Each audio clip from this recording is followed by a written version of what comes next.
Early Human and Beginning of Civilization is our new chapter that we are going to cover, and here from the chapter we will see the important short question answers. So let us go through it. First question is, what is the pictograph script of Harappan civilization? And the answer is, the Harappan used a pictograph script in which symbols and picture represented objects or shape.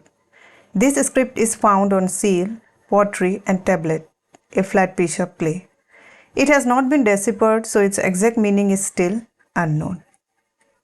Next question is, what is the cuneiform script of the Sumerian? So the Sumerians of Mesopotamia developed the cuneiform script. It was written with a reed stylus on clay tablet using wedge shape mark. It is one of the world's earliest writing system and has been deciphered.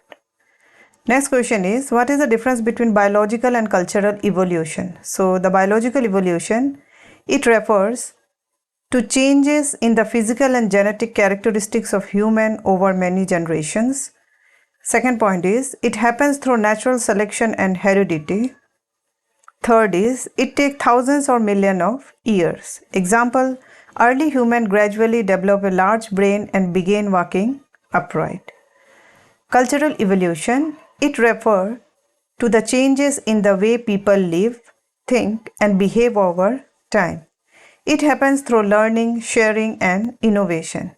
It can happen much quickly. And if we are going to talk about example, then human learn farming, writing, and using modern technology. Next is question number 4.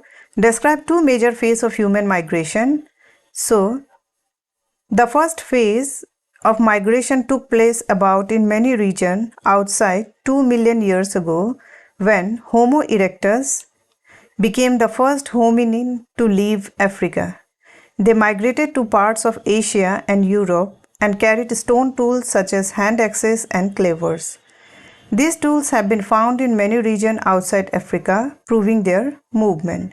The second major phase occurred about 1,25,000 years ago with Homo sapien, that is modern human, who had evolved in Africa around 3 lakhs years ago. They gradually spread across all continents, leading to the worldwide distribution of modern humans.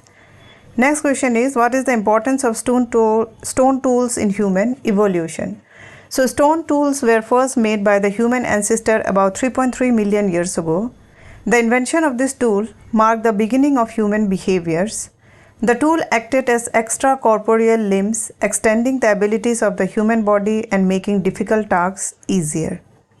Humans used these tools and discarded them when they wore out.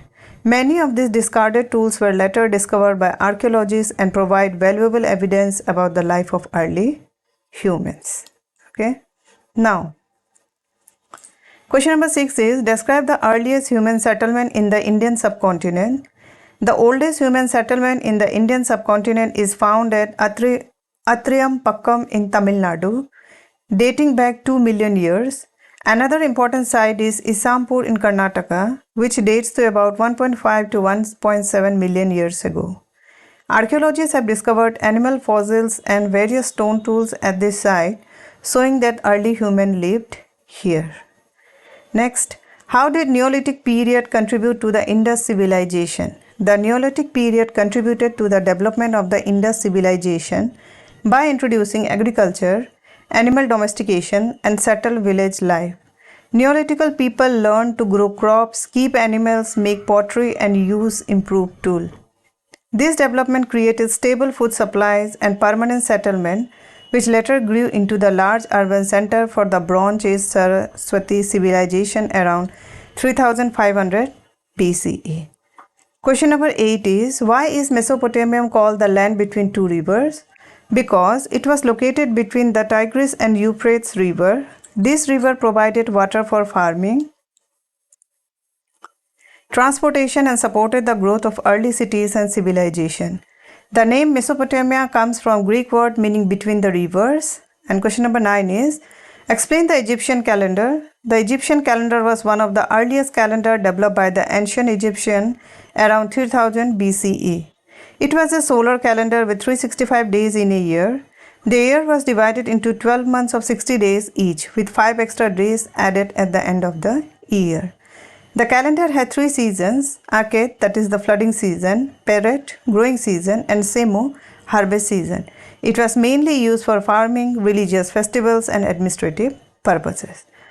Last is question number 10, that is explain the Silk Route of China. The Silk Route was an ancient network of trade routes that connected China with Central Asia, the Middle East, and Europe.